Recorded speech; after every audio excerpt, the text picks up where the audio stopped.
guys, welcome back to my newly resurrected YouTube channel, and it's going to be a place to talk about all things mental health. Shocking, I know.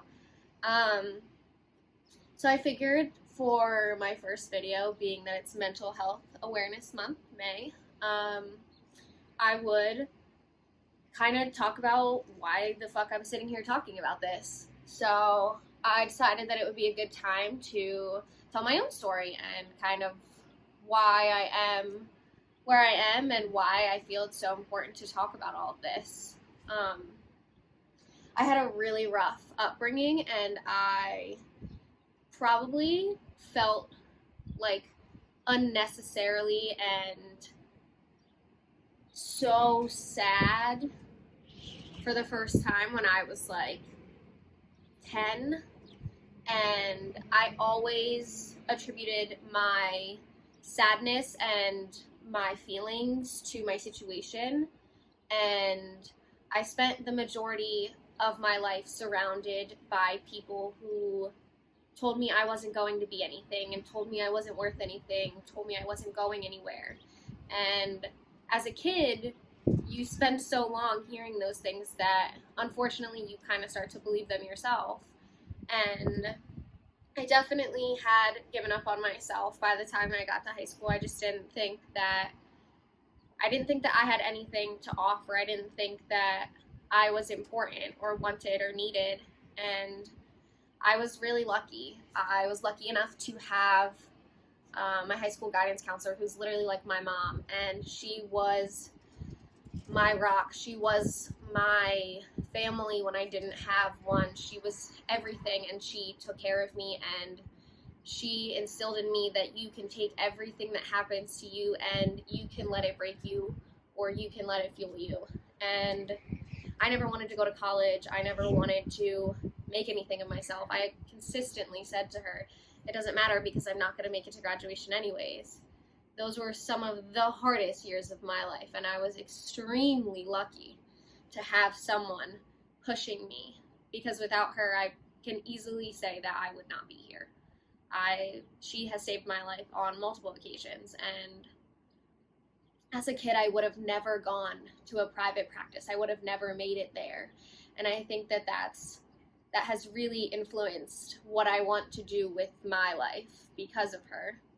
And I went away to college. I moved 1,000 miles away, and I had everything I ever wanted. I was far away. I had a good relationship. I had a 4.0 GPA in school, and I was doing great, but I was still so sad.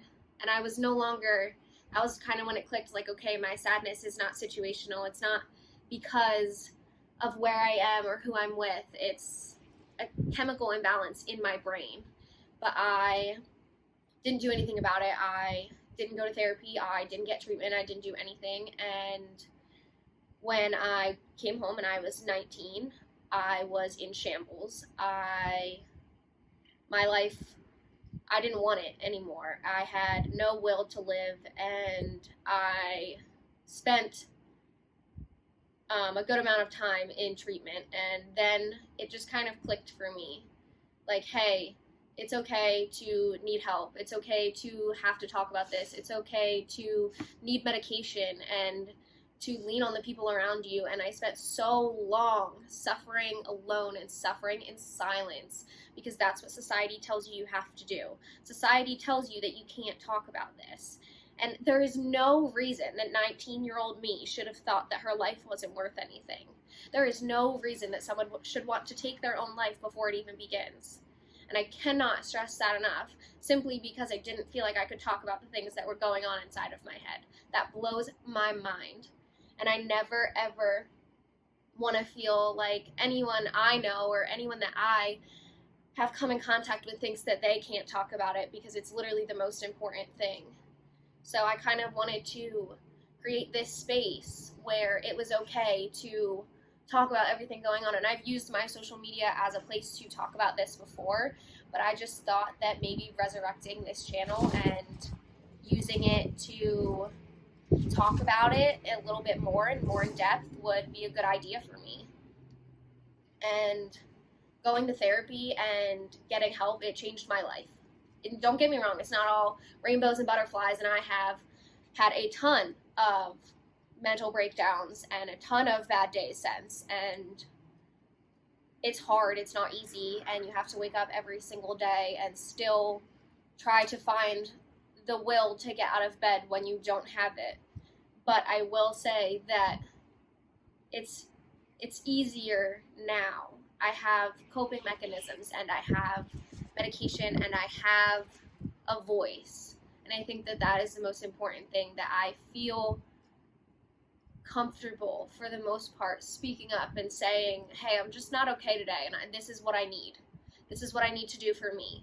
And kind of just taking those steps to make sure that I'm doing everything that I possibly can to make my mental health better. It's simple little things, self-care, getting out of bed, making your bed, taking a shower, little things that you don't realize, doing your hair in the middle of quarantine, like to sit in your room. It's small things that help, but I will say that the most important thing for me has been talking about it. I used to make videos like these just for myself. They just sat on my phone, and they were just a reminder to me of how I was feeling, and it keeps me accountable, and it's good, even when you can't get to therapy, to just get things off of your chest.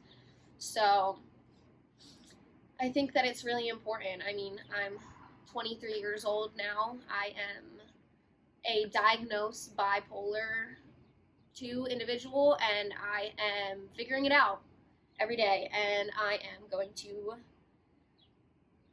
document this journey, I guess. It's just going to be what I do, and I'm okay with that, because I'm okay with making myself or others uncomfortable so that maybe one person watches a video and says, damn, I'm 19 and I'm not feeling okay, but maybe by the time that I'm 23, I'm going to feel like I have purpose in this world, or like I have something to give, and my life is important, because no one should ever feel like they don't have anyone to turn to, and no one should feel like their life is over before it even starts, and that is the most important thing to me. So if I can find any kind of platform or any kind of way to bring a little bit more awareness to the mental health world, then I'm okay with doing that. So that's me, and I guess that's it for now, and I kind of plan on doing this whenever it comes and seeing how I feel and going from there. So I guess stay tuned to follow up with my life and how I figure it out, I guess. But yeah.